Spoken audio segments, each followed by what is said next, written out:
everyone, I'm Dr. Erica with Aligned Chiropractic, and today I want to talk about how important it is to stay active during your pregnancy, but also be stress-free and relaxed. So I have 4 yoga pose modifications that are excellent for pregnancy. Let's get started. Alright, so the first yoga pose modification is for pigeon pose. What we're doing with pigeon pose is we're bringing one leg forward and bent while the other leg is stretching. You're stretching out those hip flexor muscles on one side. So for pregnancy, let's put a pillow or some rolled up towels underneath that back butt cheek, back hip. That just helps not have too much of a stretch. And then I would recommend using yoga blocks. I'm using a foam roller today, but yoga blocks or a stool, anything to where you can just comfortably sit like this and really get that stretch. Those front muscles of your belly are going to feel that stretch, but while still comfortably hanging down and letting gravity do its work. Make sure you're taking in deep breaths and really relaxing through this pose, and switch and do the other leg as well.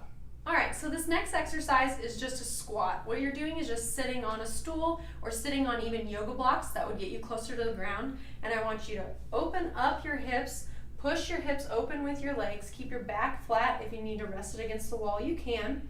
And what this is doing is increasing the flexibility in your knees. It's relieving that low back pressure, and it also is relaxing that pelvic floor. So the farther and farther you get down to the ground, if you're using yoga blocks, the more range of motion you're going to have in your knees, but the more difficult it would be to get up. So today I'm just showing you on a stool, and just make sure you keep those hips open, your back straight, and focus on your breathing. And do that for a couple minutes, and hopefully you'll feel relaxation.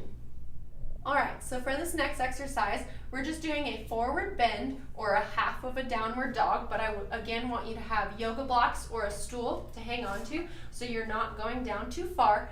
You should feel a stretch in your hamstrings. You should let your belly hang freely and just focus on your low back kind of stretching out, your upper back falling and being close to your blocks, being close to your stool. You can also modify it and move it back to where you are getting a stretch in your calves as well. Okay, so this last exercise is called cat camels or pelvic tilts. And what I want you to do is focus on rounding your back and arching your back. Rounding and arching. And for breathing with this, I want you to take a deep breath when you round your back and let it out as you arch your back. That'll help with relaxation. This also helps loosen up your low back muscles and your pelvic stability, as well as working on core strength, which is important during pregnancy, and overall relaxes your low back and pelvic area. So that is 4 simple modified yoga poses that you can do during pregnancy to help keep you active and relaxed. If you haven't already, make sure you sign up to get on my email list for more tips and tricks on how to have a healthy and pain-free pregnancy. I'm Dr. Erica with Aligned Chiropractic, and I wish you a happy and healthy day.